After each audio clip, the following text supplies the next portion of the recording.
I'm Rose Lilah. I'm the editor-in-chief at HotNewHipHop. So thanks to SoundCloud for bringing everyone together today. Give them a round of applause. So this afternoon, I'm gonna be moderating the industry roundtable. So I'm just gonna introduce the panelists. Today we have Joel Naga, who's a marketing manager at Warner Music Group. We have Lynn Banks, who's a digital marketing specialist and the founder of Icon Island. We have Trung Hoang, who's the founder of Quiet as Kept, which is a management company and creative agency. And last but not least, we have Mauricio Ruiz, who founded Mad Ruck, which has done video production for a ton of artists, including Alicia Cara, and he also manages Jessie Reyez. So let's give them a round of applause. The goal with today's panel is to kind of gain some insights from them on how to shape an artist's career, how to help them grow, outside of just Toronto, and generally just how to put your best foot forward in the music industry. Toronto has a lot of clout right now when it comes to hip hop and R&B.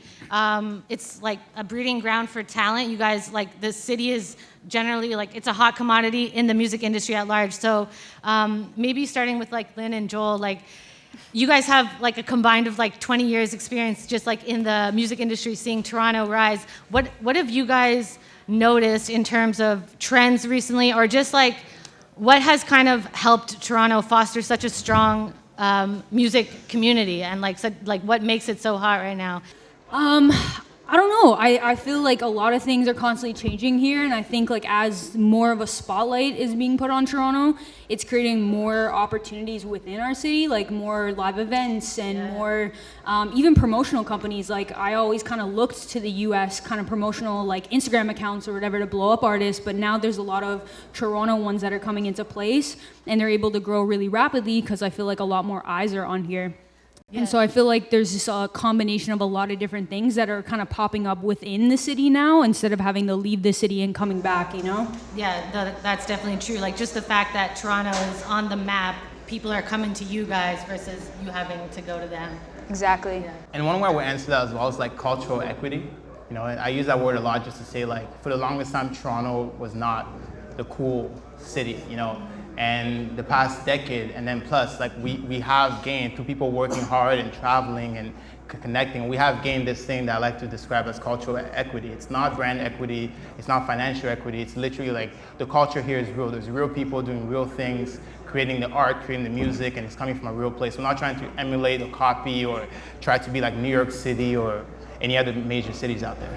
Do you think Toronto is a brand in and of itself? Can an artist use the Toronto brand to their advantage to reach people outside of Toronto? 100%. Yeah, how can you do that? So I was working with this Portuguese producer. He came here last week and never been to Toronto before, but knows everything about Toronto. And these guys are in Porto, Portugal, and they talk about Portuguese sound, the Toronto sound. They're talking about how Boy Wonder is their heroes in producing, Wonder Girl, Eastbound. So it's definitely a global thing. So if you're from Toronto, it's never been a better time to be from this city than it is now. Yeah, because we've gained so much international recognition that people are finally realizing Toronto actually does breed superstars, not just someone who could break within North America,